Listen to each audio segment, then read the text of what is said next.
All right, everybody, welcome on in to KBO Chats Live. I'm Sam Pascal alongside Eric Halterman. We're breaking down everything KBO. We got 5 great games we're going to go over right now. As always, check out the site. Where's the banner here? rotowire.com/free KBO for a free trial and check out all the stats we're about to go over and all the matchups.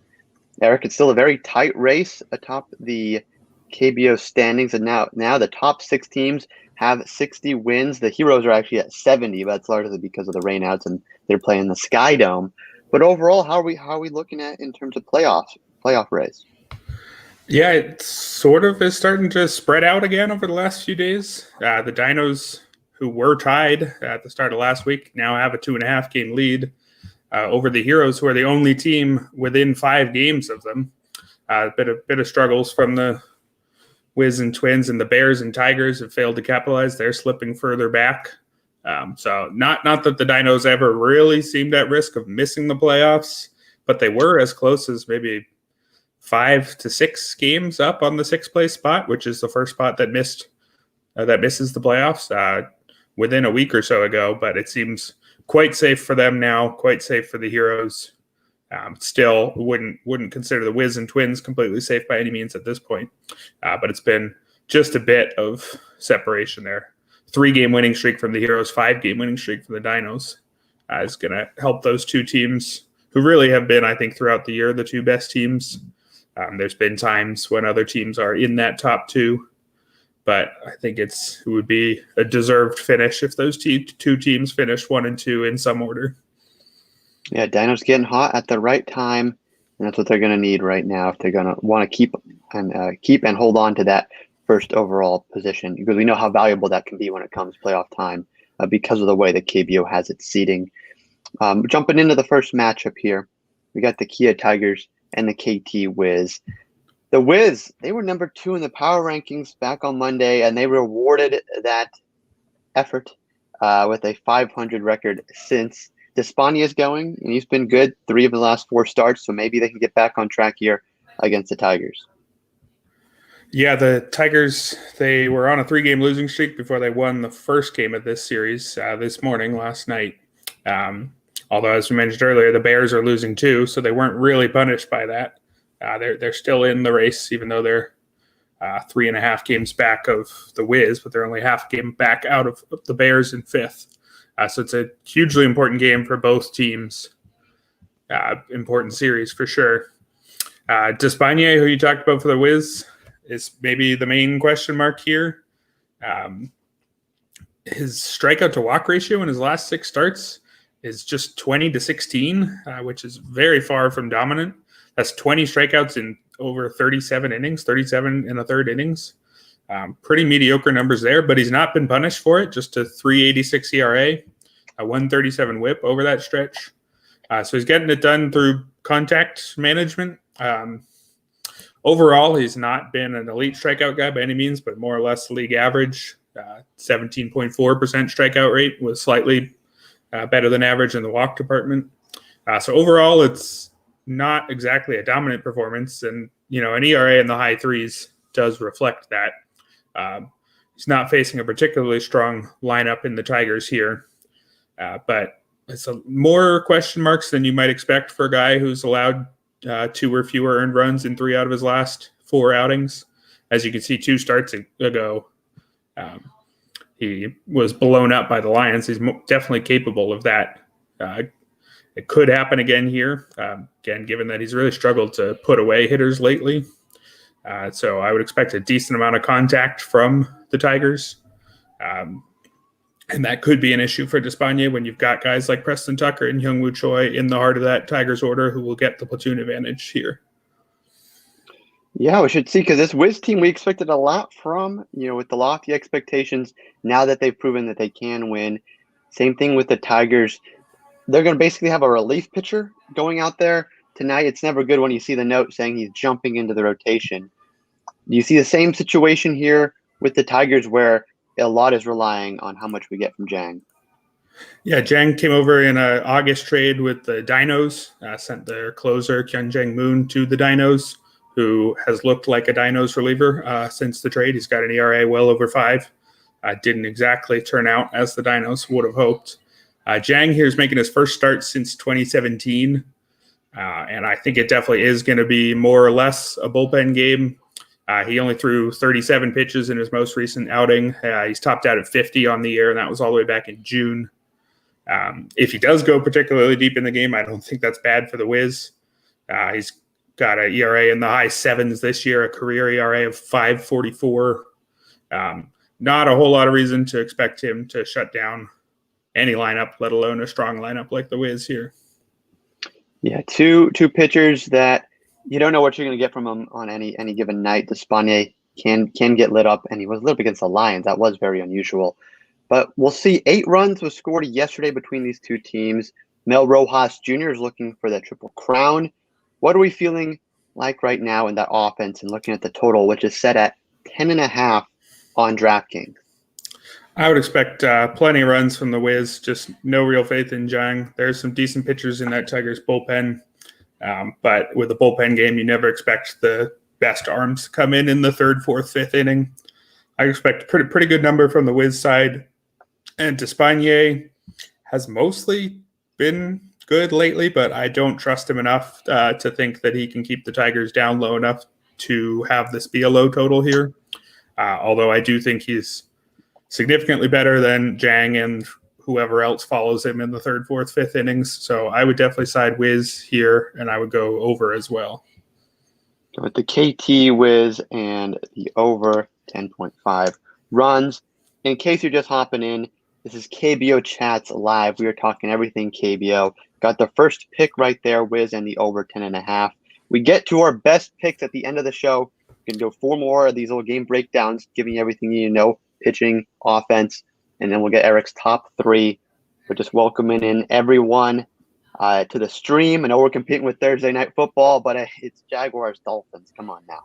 So, Tibron, welcome in. Good to see you again. There we go, getting the emojis going. So, Wiz and Tigers, we broke that one down. Moving on now, LG Twins, NC Dinos. This basically is the 1-2 matchup, I want to say. The Twins, they handled the Wyverns as expected, but they did lose to the Dinos last night. Do you still see the LG Twins as that number 2 team? Because they are ranked in terms of run prevention and run scoring at number 2 in the league right now. Yeah, they've been as high as 1 in some recent power rankings. Just double checking where I had them as recently as Sunday. I had them down at number 4, but they're not far from the other 2, or from the Heroes and Wiz, who I had just above them. They are now 5.5 games back of the Dinos. Just not the greatest stretch from the Twins, and the Dinos are kind of pulling away. They've won 8 out of 9, just 2 games against playoff teams in that stretch. But you can only beat who's in front of you, and the Dinos are doing it, whereas the Twins have remained pretty mediocre for a while. But we see them going runs all the time, and they're definitely capable of it, especially with Roberto Ramos hitting like he is lately. He's got 4 homers in his last 4 games, and he's actually caught Mel Rojas Jr. atop the home run leaderboard. Maybe at times Ramos was the pretty clear MVP favorite early in the year. Rojas, I think, has dominated for enough of the year that you still have to say he's the favorite now. But with a strong last few weeks for Ramos, I think he could definitely make it a race. I mean, we see what he can do when he's on, and he's clearly on now. Yeah, you can see here on rotowire.com. You can go to rotowire.com/free to check out these notes. He is tied atop the home run leaderboard, 2 home runs, 4 RBIs in that loss. I mean, that's impressive. Yes, it was a loss, but yeah, I'm on record now saying Rojas is going to be the MVP and the Triple Crown winner, but Ramos here giving him some competition. In terms of other batters returning to form, Sungbum Na, seen here in the expected lineup for the Dinos, came back last night. What are we expecting from Sungbum Na in his return now in this final run for the Dinos? Yeah, he had a bit of a poorly timed injury because he was hitting great. I mean, he's almost always hitting great, but he was on quite one of his strongest runs of the year over the last month or so prior to the injury. It didn't seem like it was a major thing. Hamstring discomfort, only missed 9 games, slightly less than 2 weeks. He did return to the roster last night, but not to the lineup. But he did everything he could to prove that he's healthy. He doubled off the bench. Maybe he would have homered if he was fully healthy, but hard to complain about that. So he helps out a lot. Not that the Dinos necessarily needed it. They've got plenty of strong bats. Yuji Yang has been on fire. He did leave 2 games ago with a toe issue, but he started last night, so he should be completely fine. In his last 37 games, he has an OPS of 1206. He's hitting 404 over that stretch. This is one of the best hitters in the league, regardless of just the catcher position. He's got a quadruple-digit OPS in the last 2 years, over 1,000. He's very close to that this year. He's got a chance to make it 3 years in a row. In his early 30s is a really impressive few seasons here from Young. Yeah, very impressive. And a lot of offense. I'm assuming we're going to go with the over here because we're starting with talking with the offense. Normally talk about the pitchers.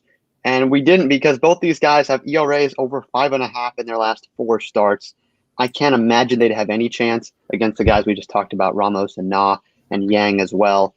What do you think about that total with these lineups?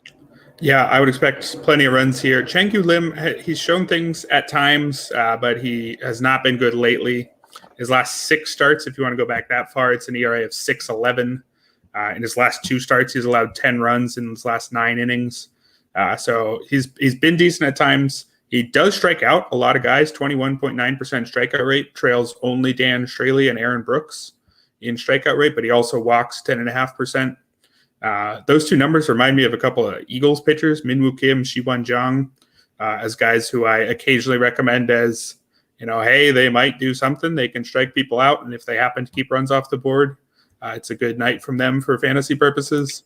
I think it's indicative of the relative strengths of the Twins and the Eagles that Chang-Yu Lim is that guy, and he's the mid to back rotation arm rather than one of their top starters. He's capable of a decent outing here and there, but given the way he's been lately, wouldn't expect much from him. Wouldn't necessarily expect much from Youngie Song on the Dinos side either. He's 20-year-old in just his 2nd season. And really his 1st season. He only threw 3 innings last year. He was a reliever for most of the year and had a decent 3.70 ERA in his first 5 starts, but the underlying numbers weren't very good, just 14 strikeouts against 10 walks in 24 innings. And then that suggested some regression was coming, and it came pretty hard. He was knocked around by the Giants, as you see there. Decent peripherals on the season, 19.2% strikeout rate against a kind of high 10% walk rate. But with most guys, you expect their numbers to fall off a lot in the rotation, and that's been true for him. He's striking out he's striking out 9.5 batters per 9 innings as a reliever and just 5.5 as a starter. So he really just hasn't looked like he's a particularly interesting starter. Maybe a capable number 5 kind of guy, but not someone that I expect to shut down the Twins here, especially because the Twins are extremely left-handed at the moment. 5 of their top 6 hitters hit from the left side these days, and that'll give them yet another boost against a pretty unreliable young pitcher. Yeah, so we got some pitchers that have been pretty shaky at times, liking the over an 11.5, but who's going to come out victorious? Do the Dinos add to that lead atop the standings, or do the Twins get back on track and maybe look more like a solid number 2 in the KBO? It's really tight. Would not argue hard against anybody who went either way. I'm going to go Dinos, even though I think Lim has maybe shown more than Song has at times. But the Dinos have been hotter lately, and I do like their lineup a bit more, especially with Na back, even though Ramos for the Twins is as good as anybody in this game. So real tight one. Feel more confident about lots of runs being scored than exactly who will score how many. So we like that. Roberto Ramos, of course, a fan favorite as always. In case you're just tuning in, comments are welcome. We're talking everything KBO, giving the best picks. We had the Wiz and the over 11.5 in game 1. Now moving LG Twins Dinos. We like the Dinos there for sure. And moving on now to the Lotte Giants, Hanwha Eagles, 2 teams that are not in the playoffs. Eagles definitely are not in the hunt. The Giants, though, they're supposed to be, but yet they're the only team kind of in the hunt without 60 wins. Not really looking too good recently, 2-game losing streak. And it's kind of the worst time to be facing the Eagles because they're on a 4-game winning streak, Eric. I don't know what's going on right now, but that's the situation we got in this Giants-Eagles game. Yeah, Eagles, second hottest team in the league after the Dinos, if the only thing you ever look at is winning streak. But hey, whenever the Eagles do anything remotely good, we call it out, which has not taken up a ton of our time this year. But yeah, good for them. They're only a game and a half back of the Wyverns, which is pretty remarkable. It says more about the Wyverns, I think, than anything else. But good for them. And those are legitimate wins, too. 2 wins against the Bears. They're now 5-4 against the Bears on the season. Just extremely strange. I think if you told Eagles fans last year that come late September, they'd be a game and a half back of the Wyverns, who were tied for the regular season lead last year. If you told them they'd be a game and a half back of the Wyverns and had a winning record against the Bears, I think they'd be pretty happy with where they're standing right now. But that would change if you told them almost any other detail about the Eagles season. But just weird. I don't know why they have the Bears number, but they do. Yeah, I believe you tweet about this. The Bears the kryptonite is the Eagles for some reason.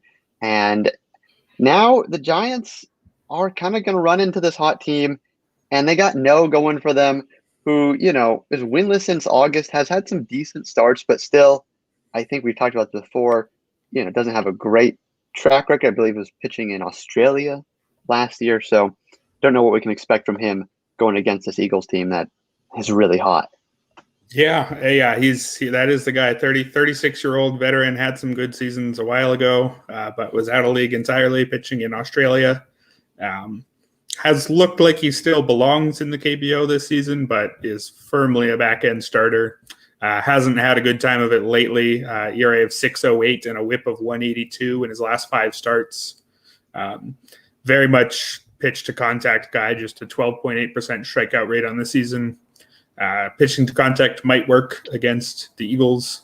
I don't think the Eagles have a single regular who's even close to league average OPS, which makes it quite an easy matchup for No. They are hitting better lately. Brandon Barnes has homered in 2 straight games. He had a grand slam in the first inning to help them upset the Bears on Wednesday. Wouldn't necessarily expect huge numbers from the Eagles here, but I guess you have to say it's at least a tougher matchup than it's been for most parts of the season. Yeah, I really don't know which way to go here. I'd have to believe the Giants would have, a little more grit, and the Eagles would kind of revert back to their normal losing ways. But in terms of offense for the Giants, is there anything interesting there that maybe they could beat up on Kim because he does not have a good season ERA? Yeah, unfortunately, if the Eagles had almost anyone else, I think I might pick an upset here. But I cannot pick a team with Iwan Kim as the starting pitcher. Since the start of June, he's got an ERA of 8.31 and a whip of 2.22. And his strikeout to walk ratio might be even worse. 14 strikeouts against 25 walks. 11 more walks than strikeouts since the start of June.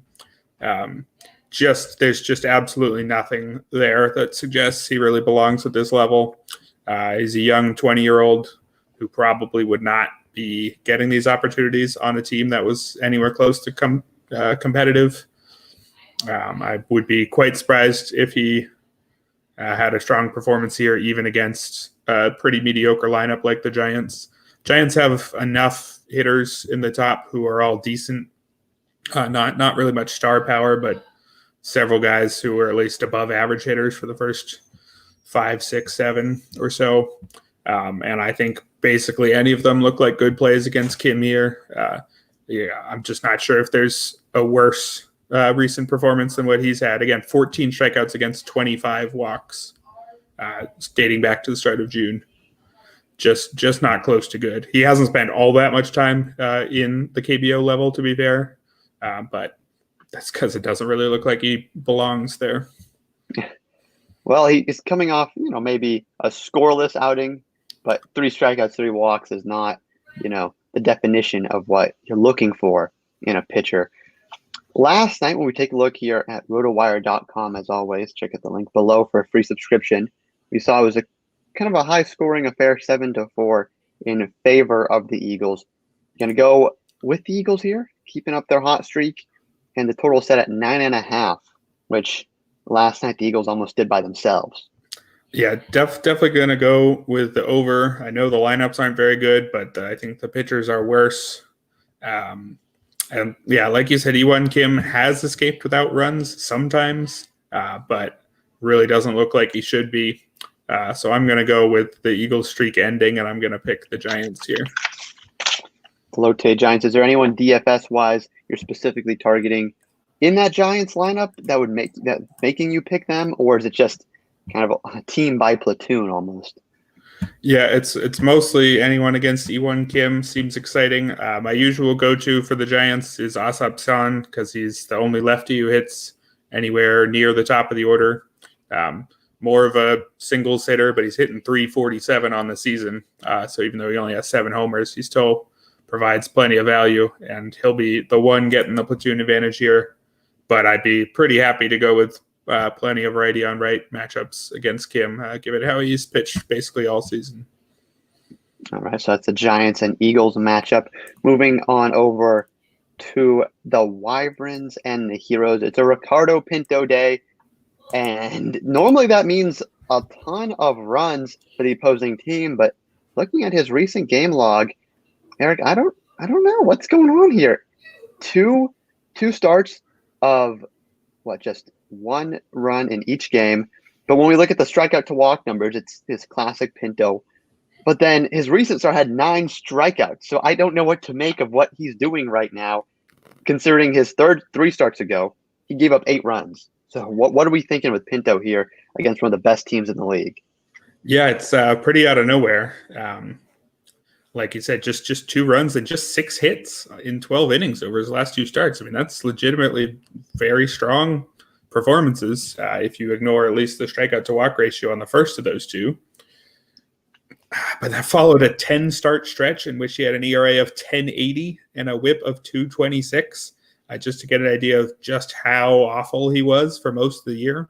Those strikeouts came out of nowhere, too. He's striking out just 13.6% of opposing batters. That's 4 or so ticks below league average. His walk rate is almost that high, 12%. So there's just nothing in his season-long line that suggests that he should have suddenly done this. He was keeping runs off the board at an okay clip early in the year, so maybe he's recaptured that.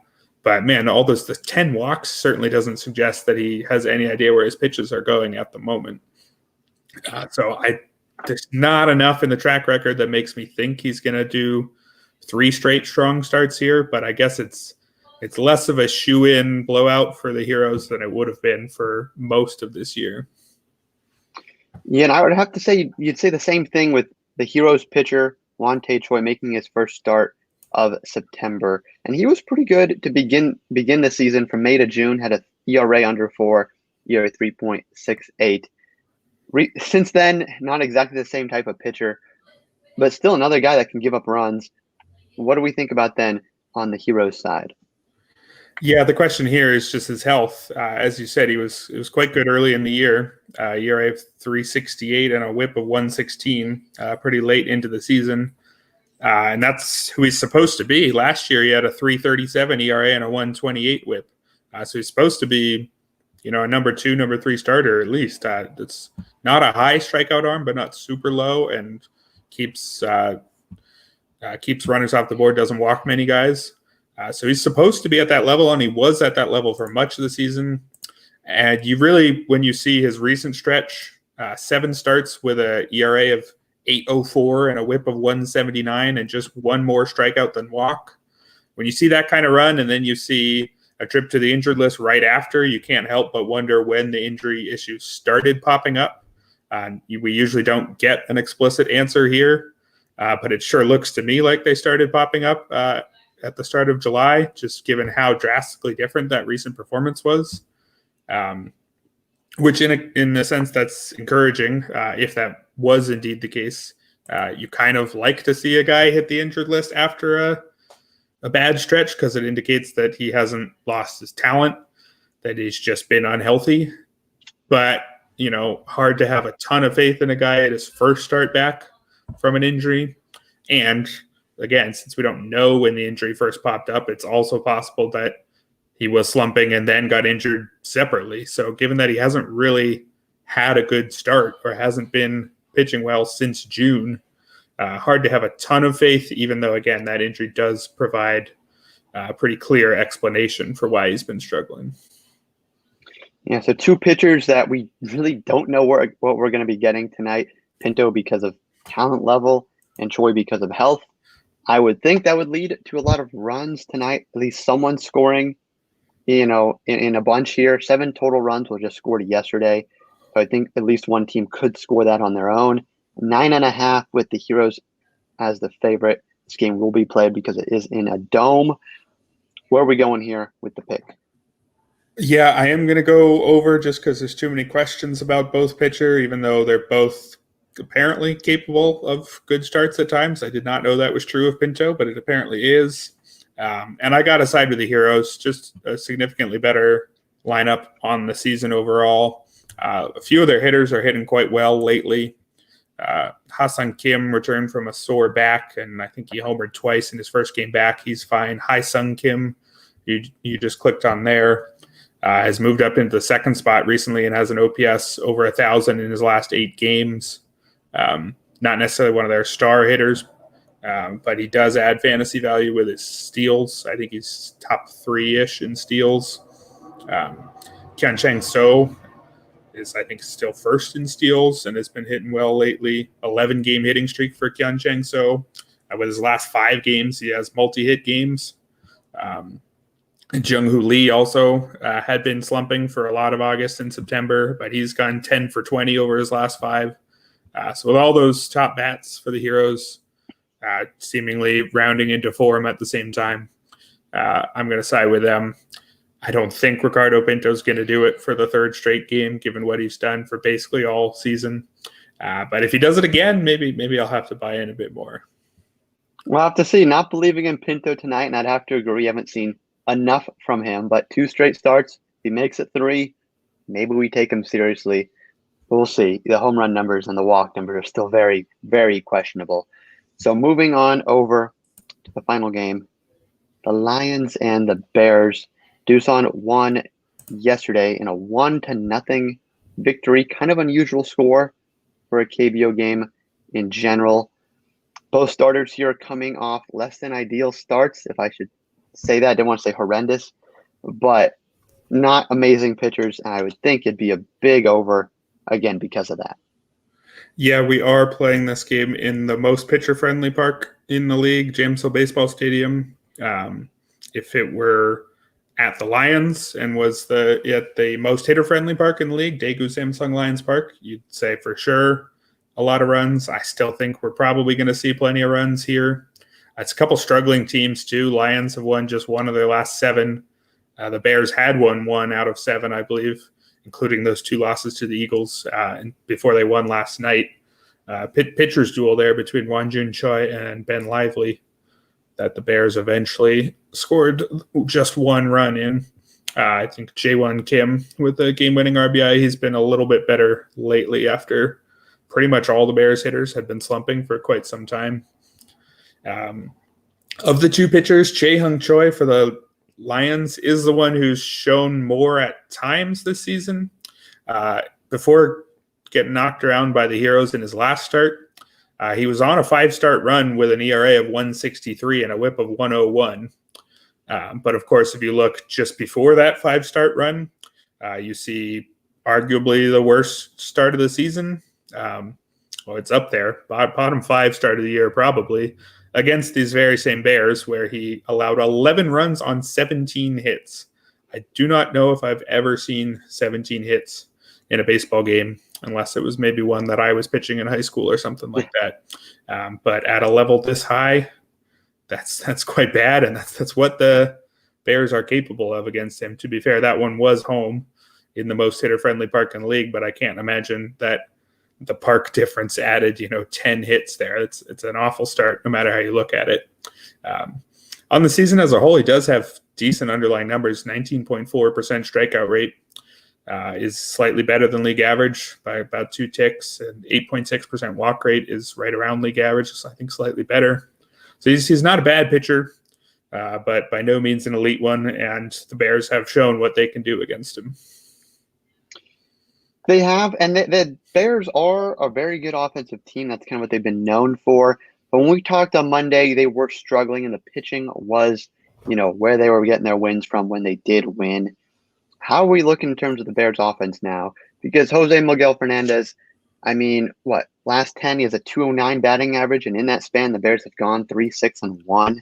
So how do we feel about this Bears offense, and now, especially now in a pitcher-friendly park? Yeah, they've gone weirdly quiet. They're also heavily left-handed against the lefty here. Kunwu Park, the leadoff hitter, is a righty and hasn't been terrible lately. His last 11 games, he's hitting 295, but he's got an OPS under 700. He's not really walking or hitting for power.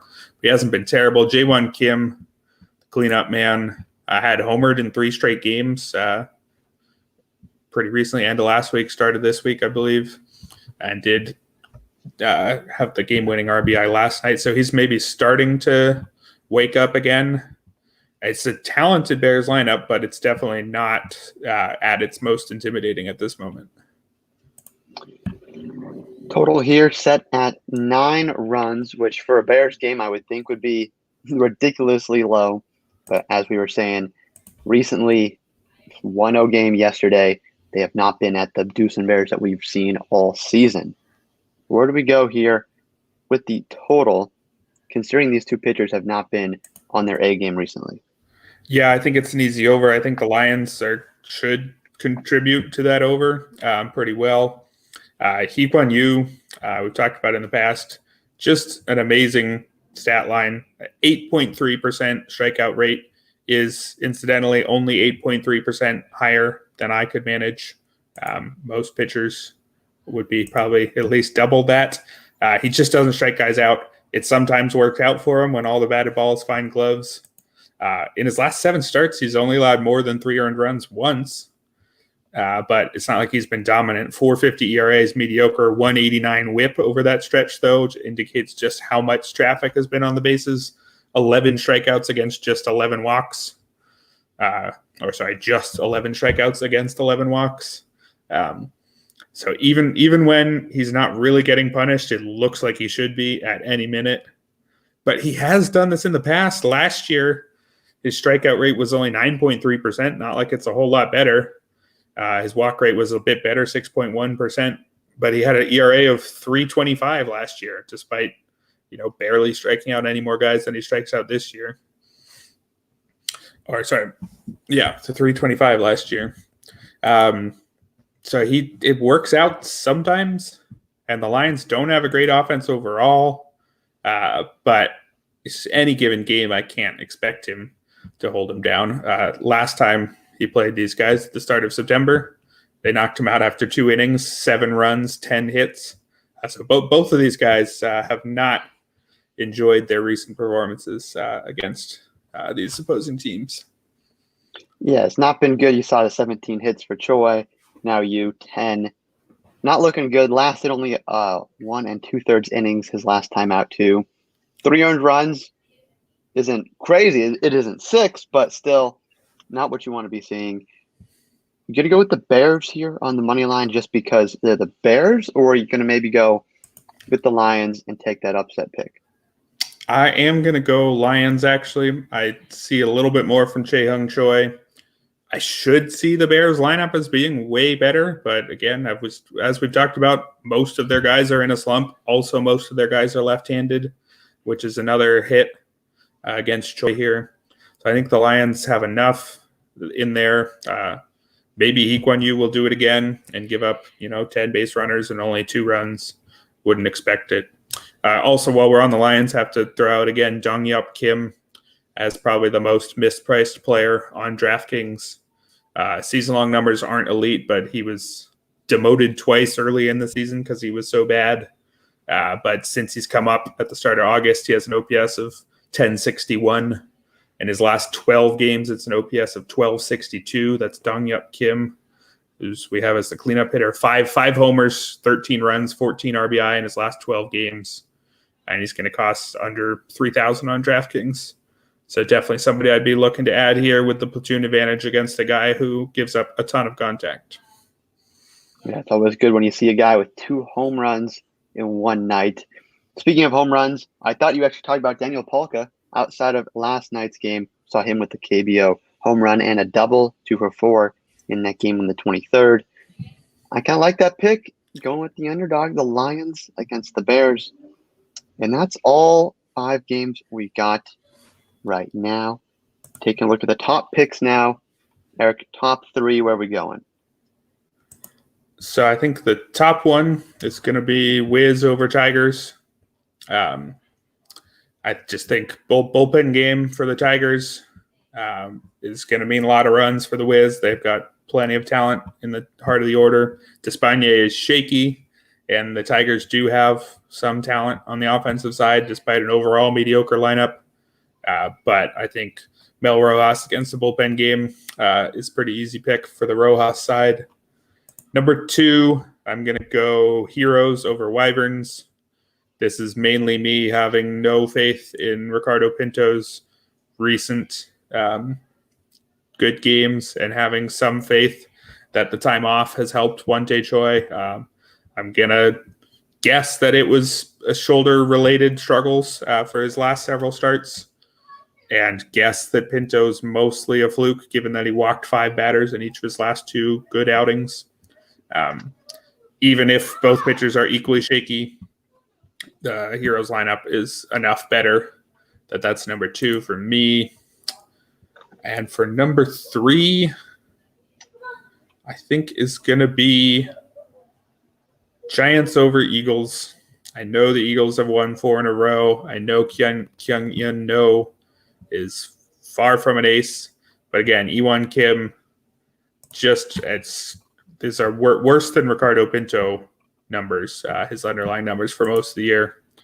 Pinto is the worst qualified starter by quite a long stretch, I think.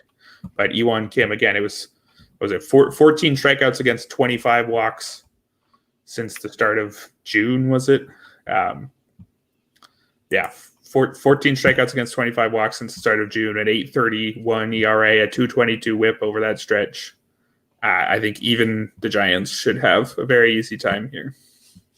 Wow, going team against the Eagles, even when the Eagles are streaking, Eric. I guess that's kind of bold of you. But yeah, I like it.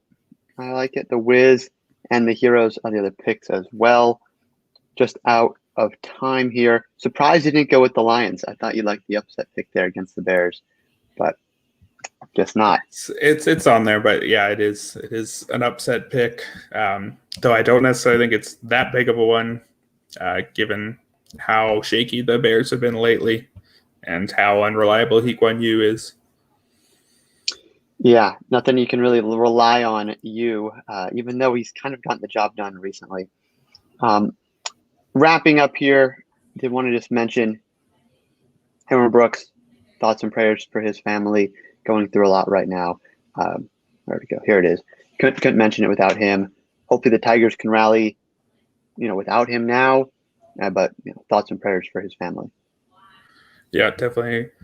Seems like a good guy. Seems like a lot of, judging by the amount of people reaching out to him, seems like he's very well liked around the league. Obviously, an excellent pitcher too. A loss to the Tigers, but that's not the important thing for him and his family right now. Thoughts are definitely with his young son, Weston. Yeah. Well, thank you everyone for joining us, and check us out online, rotowire.com/free KBO. Thank you. Thanks for coming, guys.